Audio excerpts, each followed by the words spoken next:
Craig, many Thank congratulations. Yet another championship. How does it feel? Yeah, brilliant, great. You know, it's been a really hard season this season. Obviously, it's been long. There was 14 extra games in there with the European games, and you know, obviously being beat more than what we have for a long time. But the players got to deserve all the credit for the grit the teeth, nailed it down, worked hard once we got knocked out of Europe.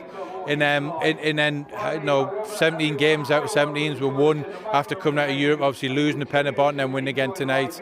You know, so the players have been fantastic. They've got to take all the credit. Pedwerydd pencampwriaeth yn olynol, llongyfarchiadau mawr. Ie, dyna pam dwi'n meddwl bod unrhyw player eisiau dod i'r clwb yma I curo y lig a'r cwmpenni eraill. Da ni ar fin wan yn mynd am y treble, a dwi'n rili gobeithio allan hyn am y tro gyntaf ers dod i'r clwb. Pa mor special ydy hwn, y pedwerydd yn olynol?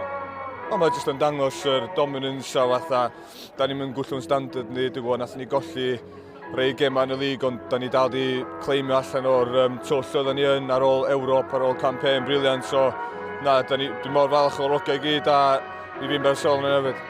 Sean, sgorio'r gol ola y tymor yma yn Newydd y Parc. Mae hynna'n cael special?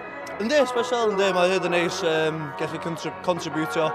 Mae pryddosion oedd y gem yn gyfartal, so mae'n jyst neis dod on a gallu tycio'r penalty yna I ffwrdd. A pa mor special ydy gwisgo'r fedal yna rownd wddw? Yndi, special iawn.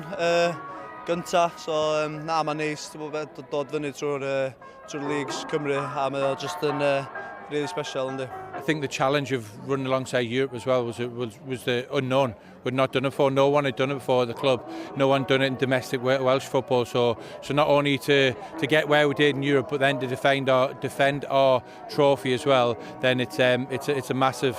Like I said, the players have done exceptionally well. You know, they put lots and lots of hours in, travelling on the training pitch.